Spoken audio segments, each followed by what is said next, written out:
प्यारे बच्चों, सुप्रभात। हिंदी की क्लास में आपका स्वागत है। बच्चों, हमने कल हिंदी में अध्याय 3 किया था, सत्यवादी राजा। बच्चों, कल आधा लेसन हमने पढ़ लिया था। इस लेसन में हमने पढ़ा था कि एक बार राजा हरिश्चंद्र होते हैं, उनको रात को सपना आता है और वही सपने में जो ऋषि उसको दिखते हैं, जिसने उन्होंने अपना सारा राज्य दान में दे दिया था। तो अगले दिन राज दरबार में उनको वही ऋषि दोबारा से मिलते हैं। तो आधा कुछ पढ़ लिया था, उसके आगे स्टार्ट करते हैं। महाराज हरिश्चंद्र को शाप का भय नहीं था, उनको तो वचन के भंग होने की चिंता थी। राजा रानी शैव्या और पुत्र रोहिताश्व को साथ लेकर चल दिए और काशी जा पहुँचे। उन्होंने शवम को बेचकर दक्षिणा चुकाने का निश्चय किया। रानी और पुत्र भी बिकने को तैयार हो गए। इसमें मतलब जो ऋषि था उसने ये कहा था कि मुझे मेरी दक्षिणा चाहिए, और तो राजा ने कहा था कि अपने राजकोष में दे दिया जाए, लेकिन ऋषि को पहले ही पता था भाई वो सारा राजपाट उसके नाम कर चुका था। तो उसने कहा था कि नहीं, मुझे इसके अलावा दक्षिणा चाहिए। तो उन्होंने अपने आप को, राजा ने, उसकी पत्नी ने और उसके बेटे ने अपने आप को बेचने का निश्चय किया था। और उसके बाद वह चले जाते हैं और वो जो ऋषि है उसकी दक्षिणा चुकाने के लिए खुद को बेच देते हैं। आगे है, राजा ने बहुत प्रयत्न किया लेकिन तीनों प्राणियों को एक साथ लेने वाला कोई नहीं मिला। पहले रानी और पुत्र को एक ब्राह्मण ने खरीद लिया।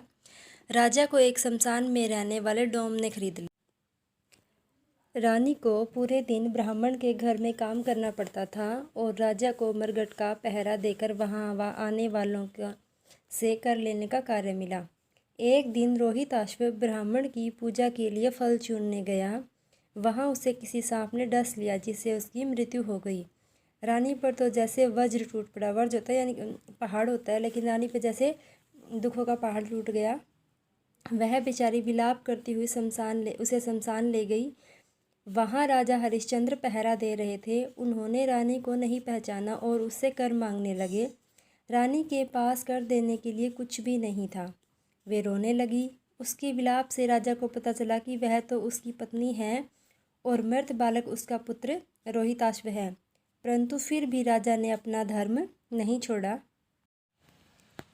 राजा का ये धर्म था कि शमशान भूमि में जो भी आएगा वो उसे कर लेगा। और राजा को ये पता था कि ये उसकी पत्नी है, लेकिन फिर भी उन्होंने अपना धर्म नहीं छोड़ा और उससे भी कर लेने की जिद की। उन्होंने रानी का धैर्य बंधाया और कहा कि वह अपने स्वामी की आज्ञा का पालन करने को विवश है। विवश होता है मजबूर, और स्वामी यानी कि मालिक, क्योंकि उसके मालिक ने उस राजा को पहले ही कहा था कि जो भी यहाँ शमशान घाट में कोई आएगा उससे उसको कर लेना होगा। उन्होंने रानी से कहा कि यदि तुम्हारे पास कर देने के लिए कुछ भी नहीं है तो तुम अपनी साड़ी से आधा भाग फाड़ कर मुझे दे दो। रानी ने जैसे ही अपनी साड़ी से आधा भाग फाड़ना चाहा कि अचानक जोर से गर्जना होने लगी। धरती कांप उठी और आकाश से हरिश्चंद्र और रानी पर फूलों की वर्षा होने लगी।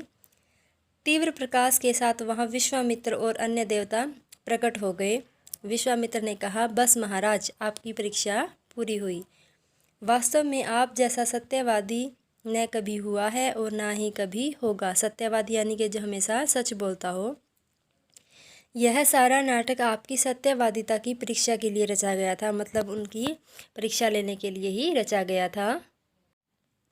इसका मतलब ये था कि विश्वामित्र एक ऋषि का रूप धारण करके वहाँ आए थे राजा हरिश्चंद्र की परीक्षा लेने के लिए।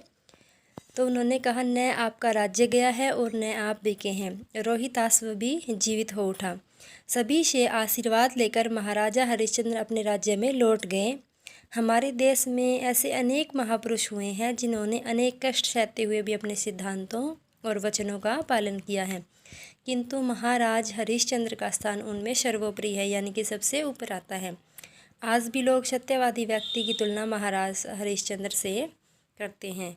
तो उम्मीद है बच्चों ये लेसन आपको अच्छे से समझ आ गया होगा। Thank you. Have a good day.